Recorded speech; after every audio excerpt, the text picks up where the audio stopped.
This video is mostly a review of the last 2 or 3 sections, so we're going to go over the idea of a basis first. A basis is a set of vectors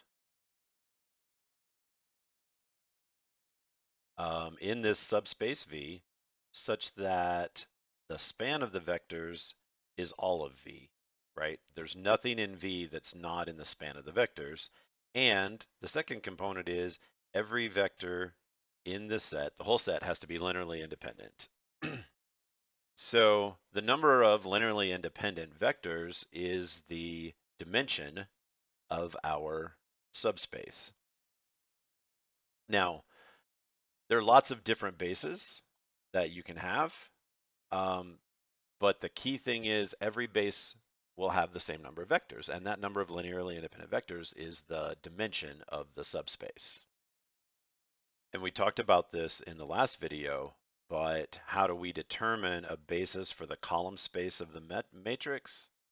Well, the pivot columns in A will form a basis, right? But it's not in the row reduced form. You don't grab the columns from here. You find out where the pivot columns are in the row reduced form of the matrix, and you come back over to the original matrix, grab these two vectors. These two vectors will be one possible basis for the column space of A. If you think about it, this corollary is very clear. If I want to know what the dimension of the column space of A is, I just row reduce and find out how many pivots there are. In the case of the null space of A, what I do is instead of looking at the pivot variables, pivot columns like I do with the column space, I look at the vectors that attach to the free variables in the vector form of the solution set of the homogeneous equations, right? So I just solve the homogeneous set of equations, convert to vector form, and that's my basis for the null space. So we did this in the last video. Let's just take a look at some of the concepts. So here we're looking at a set of vectors. Now these vectors live in R5. They're 5-dimensional vectors, so they're 5-component vectors. So they live in the vector space R5. And we're curious what dimension subspace they span. Do they span all of R5? Well, if there's 5 pivots, they will. Do they just span a 3-dimensional subspace of R5? Well, let's see. So the way we're going to find out, I've already entered these vectors as matrices, as a matrix, right? I'm sorry. So the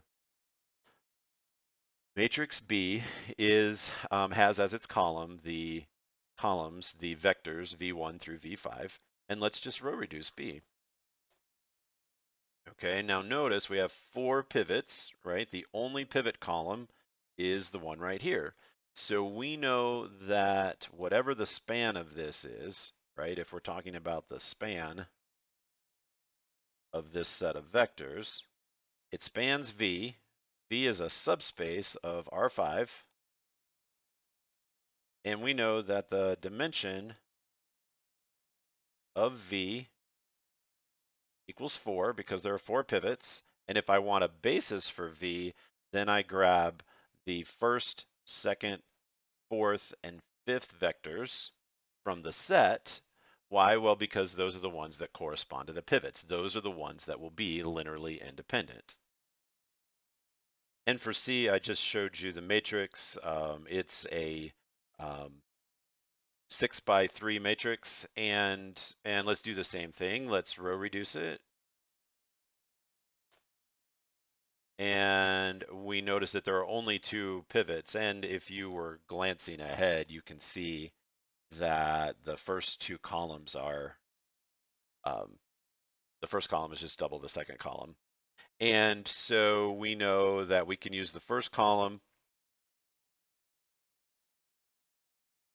Wait, I'm sorry. I got that wrong. I'm sorry. Let me back up. So the third column is a linear combination. There's the linear combination. That's the linear dependence relation, or we could form the linear dependence relation from that. And yeah, 71 doubled is 142. It would not be, it's not exactly like it. So the pivots are in the first two positions. So a basis for this subspace would be the first two vectors. So here we have a subspace V that is a subset, sub a subspace of R6, right? Because we have six component, the vectors are six component vectors, so they live in R6. So this is a two-dimensional subspace, which is a plane, right? A one-dimensional subspace is a line. Even in R6, it's still a line, right? And a two-dimensional subspace in R6 is still a plane. Now it's hard to imagine what a six-dimensional space looks like. We don't really have the ability to visualize R6, but we do know that whatever it looks like, the subspace we're talking about is just this plane that is described by these two vectors.